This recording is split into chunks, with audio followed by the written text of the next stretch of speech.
No princípio era o Verbo, e o Verbo estava com Deus, e o Verbo era Deus. Ele estava no princípio com Deus. Todas as coisas foram feitas por intermédio dele, e, sem ele, nada do que foi feito se fez. A vida estava nele, e a vida era a luz dos homens. A luz resplandece nas trevas, e as trevas não prevaleceram contra ela.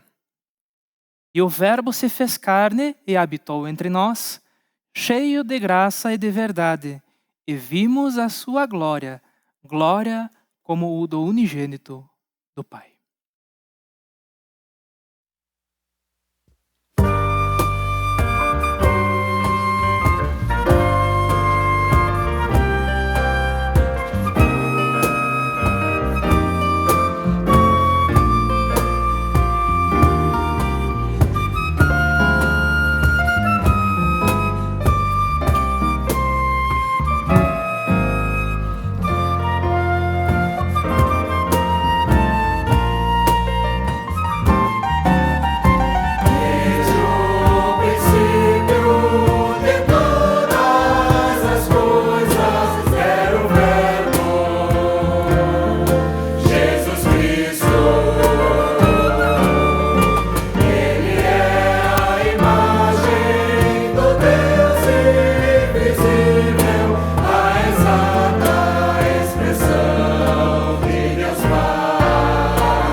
cheio de graça e de verdade, e vimos sua glória como a do Pai, e vimos sua glória, glória do Pai.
A saber, a verdadeira luz que vinha ao mundo ilumina todo homem. O Verbo estava no mundo. O mundo foi feito por intermédio dele, mas o mundo não o conheceu. Veio para o que era seu, e os seus não o receberam.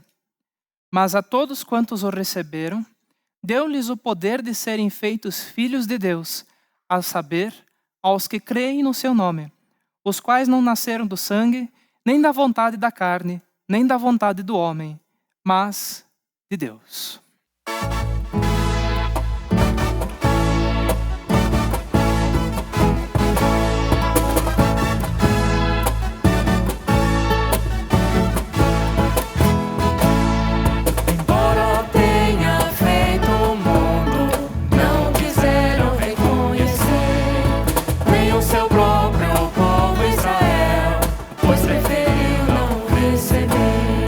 Embora tenha feito o mundo,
noite um rapaz, sonhos de amor da menina.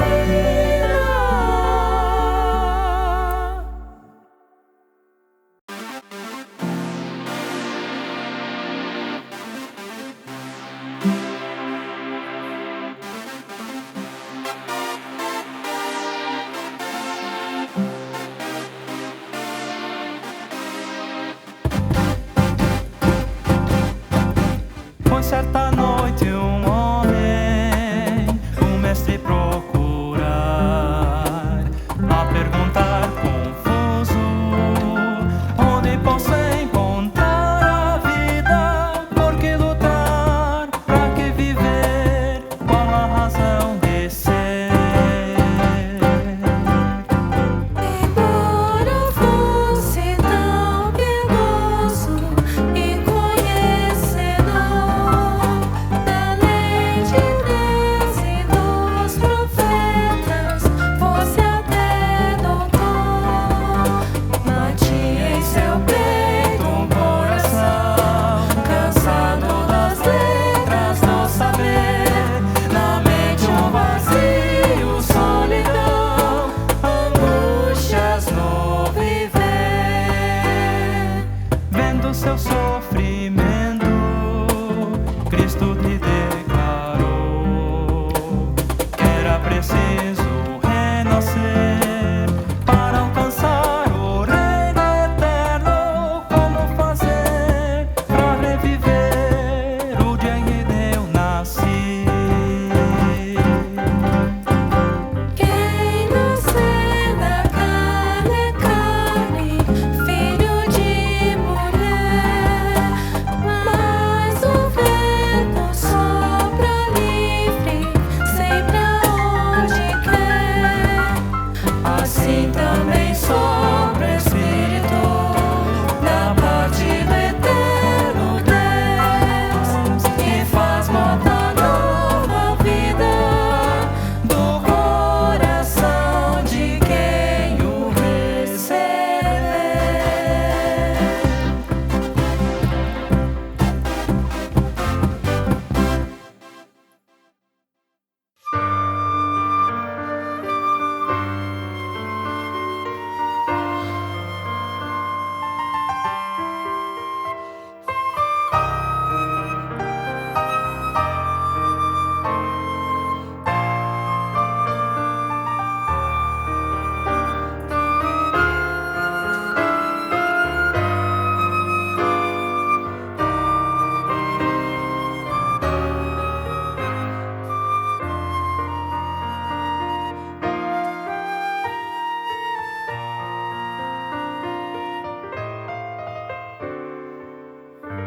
Eis-me aqui outra vez, neste sol de escaldar, volta ao poço pra água buscar.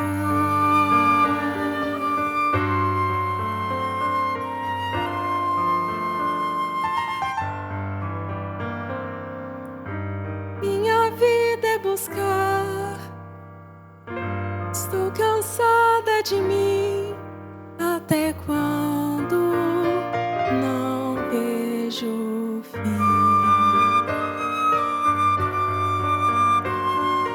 Tantos amantes na vida, fugaz alegria, tão curto prazer. Quanto mais tenho, mais quero, já me desespero, não sei o que fazer. Eis ali um homem, parece um judeu, está sozinho, cansado de andar.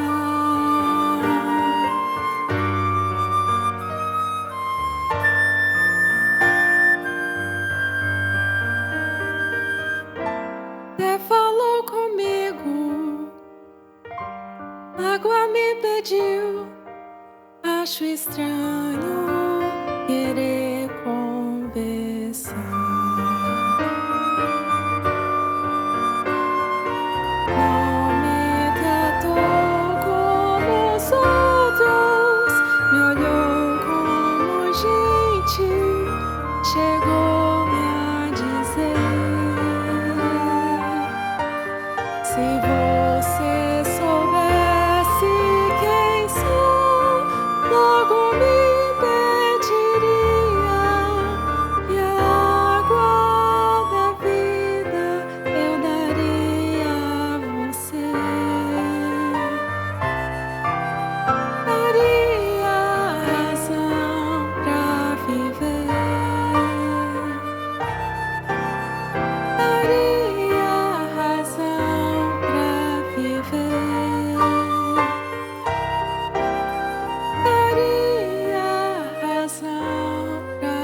Passando Jesus e os discípulos pelo caminho, olhando para o homem, um cego sentado sozinho. De quem é a culpa, Senhor? Foi ele ou seu pai que pecou? Um dia que nos leva a sofrer e tanta aflição padecer, e a razão desta dor conhecer. Então respondendo Jesus disse: esse eu sou a luz. Melhor trabalhar sendo dia, eis que a noite vem. Da sua saliva tomou, com terra da qual misturou, aos olhos do cego estendeu a mão, ungindo-lhe a escuridão, fez brilhar clara luz, novo dia. Quem ele era, eu não sei, cumpriu meu maior desejo. Nem seu nome posso dizer, só sei que agora vejo. Quem ele era, eu não sei, cumpriu meu maior desejo. E nem seu nome posso dizer, só sei que agora vejo.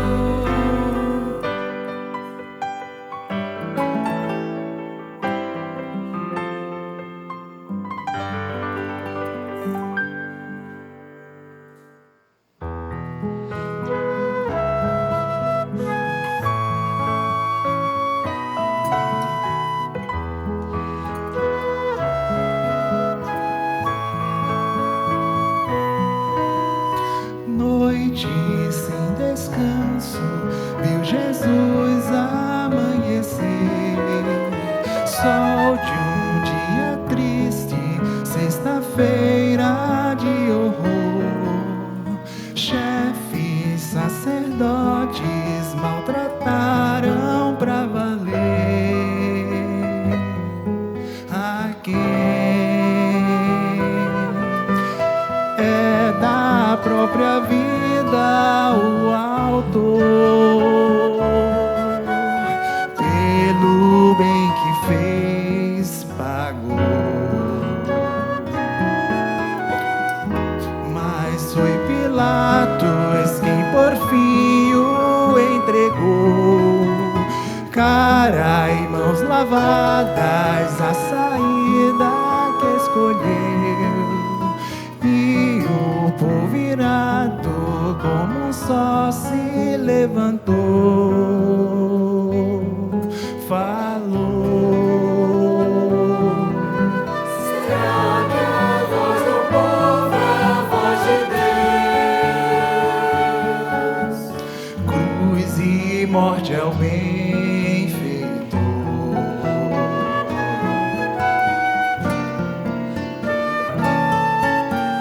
Quase meio-dia, Salvador já preso à cruz. Cruz, horror maldito, cruz de dura punição. De repente trevas, pois surgiu a própria luz.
No princípio era o Verbo, e o Verbo estava com Deus, e o Verbo era Deus. Assim inicia o Evangelho de João, que foi lido no início dessa nossa programação. Essas palavras do evangelista ecoam as palavras que iniciam toda a narrativa bíblica, lá em Gênesis, no capítulo 1, versículo 1, que diz: no princípio criou Deus os céus e a terra. No princípio, no começo, no princípio, ou melhor, em princípio. Na língua em que a escritura foi registrada, no original, não temos artigo, apenas a preposição em princípio. No princípio é para nós o início da existência, da vida, do universo. Mas para o Verbo, mas para Deus, ele já era o eterno. Aquele que não teve início. Para nossa mente, a gente não consegue conceber algo que não teve início. Mas é necessário que seja assim, para que a nossa lógica humana seja satisfeita. Acompanhem comigo o raciocínio. Se algo deu origem a este universo, algo causou este universo, e você me faz a seguinte pergunta: o que veio antes da causa? E aí eu digo: a causa da causa. Aí você me pergunta: e o que veio antes da causa da causa? Eu vou responder: a causa da causa da causa. E aí você vai me perguntar: e o que veio antes da causa da causa da causa? E a gente vai ficar quanto tempo nessa? Infinitamente. A não ser que a causa seja eterna. Deus necessariamente precisa ser eterno. Isso dentro da nossa própria lógica, porque Ele nos fez assim dentro do tempo. Então o tempo só faz sentido nele. Mas o texto também de João diz: no princípio era o Verbo, uma pessoa chamada Verbo. E essa pessoa chamada Verbo estava com uma pessoa chamada Deus. Mas o texto ainda diz que a pessoa chamada Verbo também é Deus. Logo aqui, com esse texto, nós descobrimos que Deus, ser único, ser singular, não deuses, Deus, é em si uma comunidade pessoal. Com o passar da narrativa bíblica, nós vamos descobrir que esse ser pessoal é triuno. Aquele que nesse texto é chamado de Deus, nós chamamos de Deus Pai. Aquele que nesse texto é chamado de Verbo, nós conhecemos como Deus Filho. E aquele que não está explicitamente no texto, mas que inspirou o apóstolo João a escrever o texto, é aquele que nós conhecemos como Deus Espírito Santo. Então, a partir deste versículo, nós descobrimos que, em princípio, havia um Deus que Ele é duas coisas: infinito e pessoal. Esse ser infinito e pessoal deu origem ao universo e tudo que há. E Ele fez o universo e o que há com características diferentes dele. Dessas características que eu mencionei.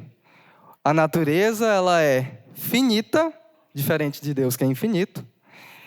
E ela é impessoal, diferente de Deus que é pessoal. Chamamos isso de atributos incomunicáveis.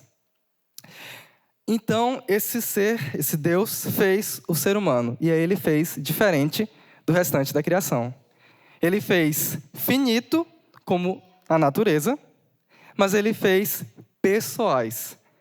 Então, nós somos semelhantes ao restante da natureza por sermos finitos, mas somos semelhantes a Deus no aspecto da pessoalidade. A narrativa bíblica diz que Ele nos fez a sua imagem.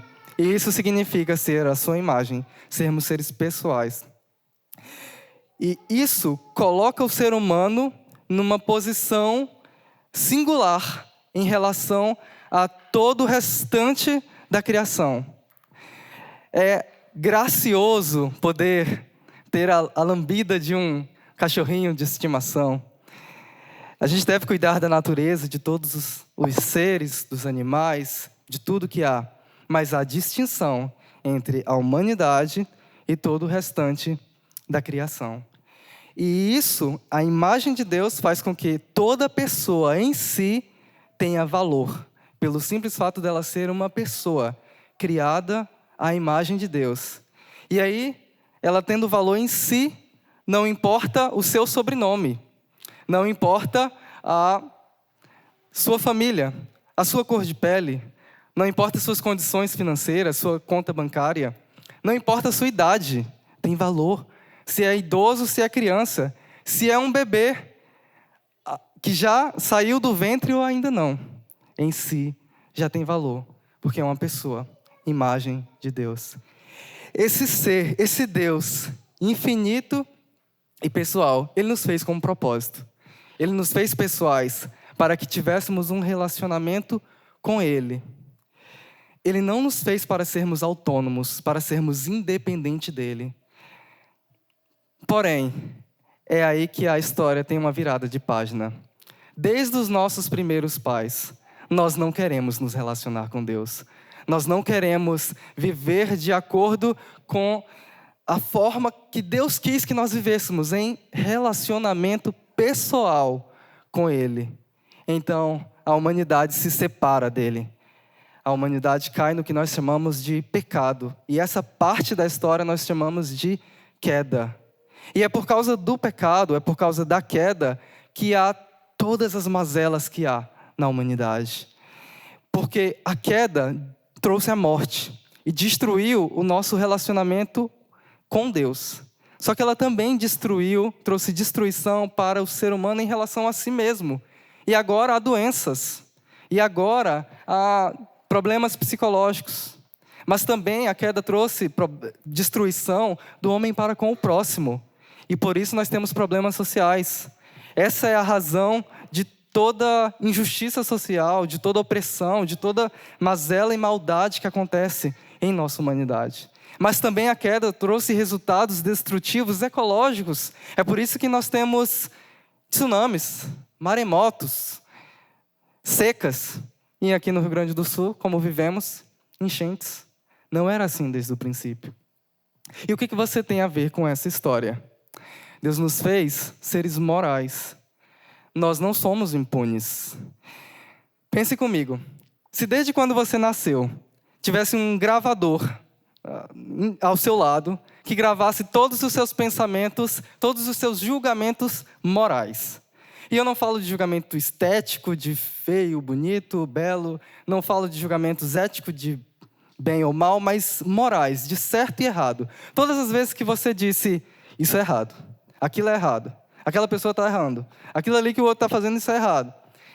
E aquilo vai sendo gravado. No final da sua vida, você é analisado pelos seus próprios julgamentos morais. Se passava no teste? Se formos honestos conosco, com nós mesmos, nós não passamos no teste dos nossos próprios julgamentos. Imagina de um Deus santo, perfeito, infinito e pessoal.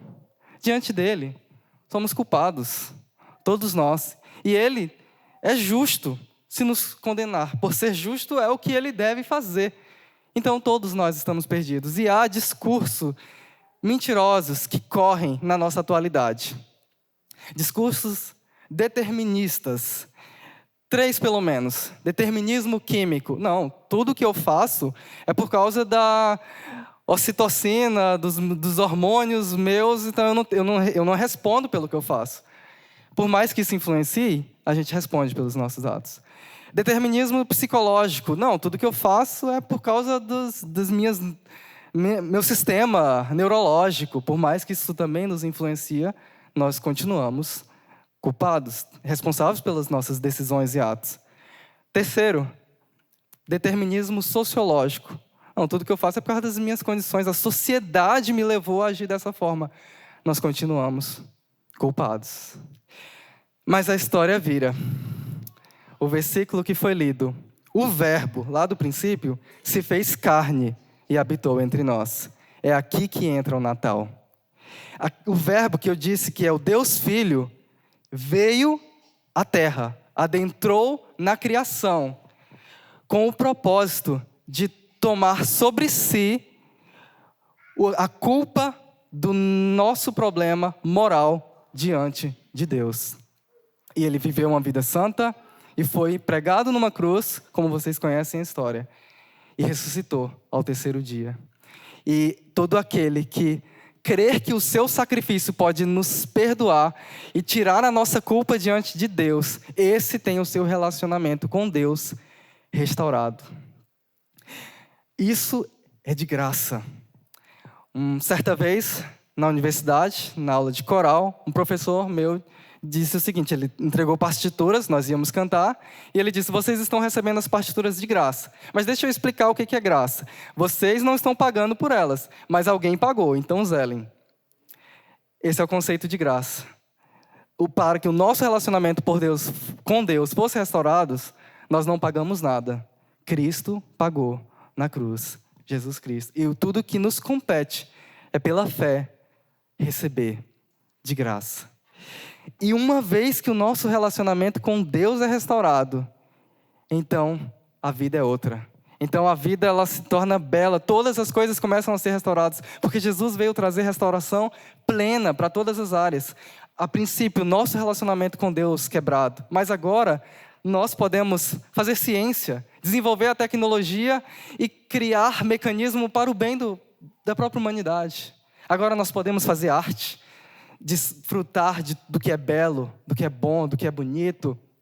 Tudo isso é maravilhoso quando nós temos paz com Deus. Tudo o que fazemos ganha um novo significado. Agora o nosso trabalho não é simplesmente para ter dinheiro para pagar no final do mês. A gente faz aquilo para a glória desse Deus, desse Criador. E tudo na vida ganha beleza quando o nosso relacionamento com Deus é restaurado. Essa é a mensagem do Natal. O Deus que se fez menino para restaurar o nosso relacionamento com Deus. Mas aqui, enquanto estivermos nessa terra, ainda teremos doenças. Ainda teremos desejos e sentimentos que não queríamos ter, que queríamos que Deus tirasse de nós uma vez por todas. Uma ira, uma ansiedade, um afeto, um desejo. Mas temos esperança que um dia esse mesmo Verbo voltará em glória e estabelecerá o seu reino sobre a terra. E então não teremos mais nada que é resultado das consequências do pecado. Mas para ser cidadão desse reino, é preciso aqui, no tempo, no espaço, no tempo que se chama hoje, que esse Deus nos concede, receber pela fé do sacrifício de Jesus, que restaura o nosso relacionamento com Deus.